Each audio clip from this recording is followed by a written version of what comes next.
इस लड़की का नाम है अनु। अनु अपनी माँ का पिंडदान करने के लिए इस जगह पर आई है। पिंडदान खत्म करने के बाद अनु अपने पापा को कॉल करके कहती है, माँ जब जिंदा थी तब तो आपने मम्मी को समय नहीं दिया, कम से कम मरने के बाद ही आ जाते। इतना कहते ही अनु अपने पापा का फोन काट देती है। रात के वक्त यह पुजारी जब सो रहा था तभी इस पुजारी के कान में आवाज आती है, शास्त्री अब कर्तव्य निभाने का समय आ चुका है। फिर अनु जब घर आती है तभी शास्त्री अनु को एक कमरे के अंदर ले जाता है और उस कमरे का दरवाजा भी बंद कर देता है। तभी अनु शास्त्री से कहती है, यह तुम क्या कर रहे हो? शास्त्री इस जगह से एक बहुत पुराना बॉक्स बाहर निकालता है। वह बॉक्स अनु को देकर कहता है, यह लो तुम्हारी अमानत, तुम इस बॉक्स को मंदिर में पहुंचा दो। अनु शास्त्री से कहती है, मेरा कल प्रोग्राम है, तुम ही पहुंचा दो। शास्त्री कुछ बोलने ही वाला था तभी एक जिन्स आकर शास्त्री के गले पर हमला करता है, जिसकी वजह से शास्त्री की वहीं पर मौत हो जाती है। यह देखकर अनु बहुत ज्यादा डर जाती है। फिर अनु गाड़ी के अंदर बैठकर किसी से बात कर रही थी। तभी अचानक एक लड़का आकर अनु को वही बॉक्स देकर कहता है, आप इसे अंदर भूल आई थी। कुछ टाइम बाद अनु बस स्टैंड पर बस का इंतजार कर रही थी। अचानक एक तांत्रिक आकर अनु की बैग चुराकर भाग जाता है, जिसकी वजह से अनु को घर की बजाय पुलिस स्टेशन जाना पड़ता है रिपोर्ट लिखाने। बैग चोरी होने की वजह से अनु को और एक दिन होटल में रहना पड़ता है। उसी दिन रात को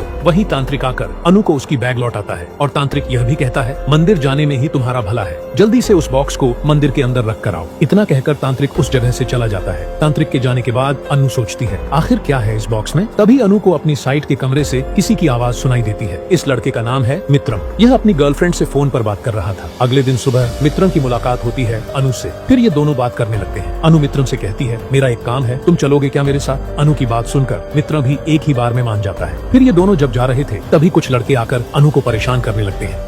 अनु गुस्से में आकर कहती है, काश आगे जाकर इनका एक्सीडेंट हो जाए। अनु के मुंह से यह बात निकलने के बाद सच में आगे जाकर उनका एक्सीडेंट हो जाता है। इसे देखने के बाद कार के अंदर के सभी लोग पूरी तरह से हैरान हो जाते हैं। अगले सीन में रुद्रपति अपने बेटे से कहता है, मंदिर का दरवाजा हमारा ही खानदान का कोई खोलेगा, लेकिन जो खोलेगा उसकी पापा की मौत हो जाएगी। ये सुनने के बाद रुद्रपति का बेटा कहता है, ही इस घर के बड़े हैं और आप ही मंदिर के बारे में सबसे ज्यादा जानते हैं। अगर मैं मंदिर का दरवाजा खोला तो आपकी मौत हो जाएगी। मैं सब कुछ जानकर ऐसा नहीं कर सकता। फिर रुद्रपति कहता है, तुम्हें ऐसा करना होगा। अगले सीन में अनु उस बॉक्स को लेकर मंदिर पहुंचता है। फिर उस पुजारी के हाथ में यह बॉक्स देकर कहता है, तुम इस बॉक्स को मंदिर के अंदर रख दो। पुजारी को पता था अगर वह मंदिर के अंदर बॉक्स रखने गया तो उसके पापा की मौत हो जाए, इसलिए शंभू उस बॉक्स को नहीं लेता है। फिर अनु उस बॉक्स को मंदिर के बाहर रखकर चली जाती है। यह लोग जब मंदिर से बाहर चले जाते हैं तभी एक चोर आकर उस बॉक्स को चुरा लेता है और गांव के मुखिया के पास ले जाता है। थोड़ी देर बाद मुखिया उस बॉक्स को देखकर कहता है, तुम इस बॉक्स को मेरे पास रख दो, मैं देखता हूँ। इधर अनु गांव से निकलने की कोशिश कर रही थी, लेकिन किसी न किसी वजह से वह नहीं निकल पा रही थी। कभी अनु की कार बंद हो जाती तो कभी उसकी बस छूट जाती,